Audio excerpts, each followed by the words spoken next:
ఇన్నేళ్ల ఈ యాత్రలో అలుపెరగకుండా ఇప్పుడు 82 ఏళ్ల వయసు మీది. ఎక్కడ మిమ్మల్ని చూస్తుంటే అలిసినట్టు గానీ, సొలసినట్టు గానీ కనిపించదు. ఉత్సాహం తగ్గలేదు. దాదాపుగా ఒక 60 ఏళ్ళు వచ్చినాయి అంటేనే రిటైర్మెంట్ ప్రకటించేసుకునో లేకపోతే ఇచ్చేసో కృష్ణారామ అంటూ ఇంట్లో కూర్చుంటారు.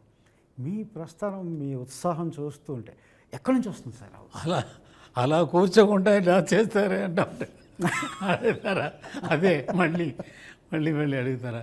ఇది యాత్రలో అన్నారు. యాత్ర మాటలు వచ్చి ఈ కళలో ఉన్న అన్ని కళలకు రాదు. యాత్ర అంటే స్టార్ట్ చేసిన ప్లేస్ ఉండాలి, ఇన్ బిట్వీన్ ద పాస్ చేసిన ప్లేస్ ఉండాలి, తర్వాత రీచింగ్ డెస్టినేషన్ ఉండాలి. అది లేదు. ఇప్పుడు ఉందా నాకు? ఇప్పుడు నేను యాత్ర అని మీ మాటలే తీసుకున్నాను. యాత్ర అంటే నేను యాత్ర ఇప్పుడు పోతానా ఆపేసానా? లేదు, యాత్ర అని మాటలకు మాత్రం వాక్యాలు వాడకూడదు.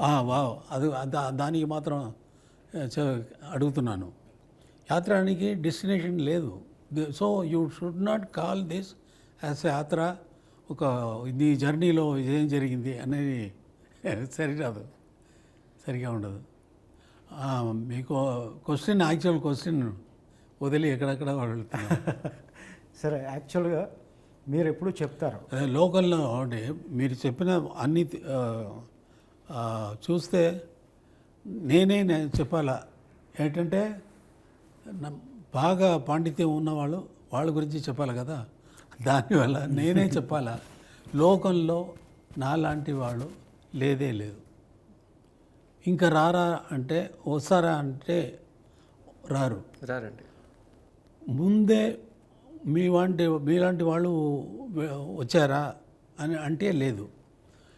రీజన్ వచ్చి దేనికి ఇది చెప్తున్నా అంటే, సరదాగా నేను పుట్టింది కుగ్రామం, very very very ordinary village. దాంట్లో మ్యూజిక్ నేర్పిన వాళ్ళు లేదు. నా అన్న పాడతారు, అది విని దాంట్లో ఒక అట్రాక్షన్ వచ్చింది. చిన్నప్పుడు నుంచి అప్పుడు అలాగే పెరిగి ఇది వచ్చి మెడ్రాస్ వచ్చి కలిశాను. నేను వెళ్ళిన దారిలో నాలాంటి జీవితం ఎవరికి జరగలేదు. మీరు ఎవరి పేరు చెప్పండి, మ్యూజిక్లో గొప్పవారు లోకంలో music masters, world masters, classical masters ఉన్నారు. వాళ్ళ పేరన్నీ చెప్పండి. వాళ్ళు అందరూ ఎవరైనా సరే ఎంఎస్వి గారు అని చెప్తే ఎంఎస్వి గారు మ్యూజిక్ నేర్చుకున్నారు.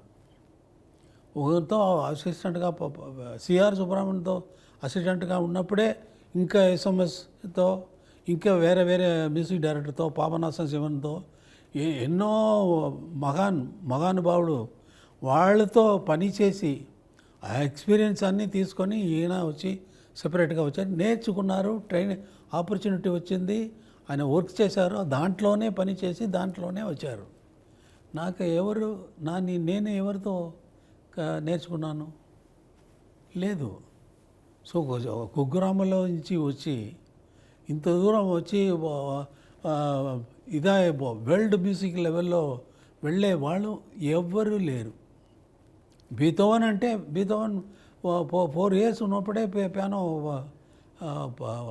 కొట్టేవాళ్ళు, అదిరిపోతుంది, అలా వాంచేవాడు. మ్యూజిక్ మొజార్ట్ ఎవరిని ఏమి చెప్పండి. ఆ లెవెల్లో మనకు దేవుడు ఎలా నాకు ఇచ్చారో అనేది నాకు తెలియదు.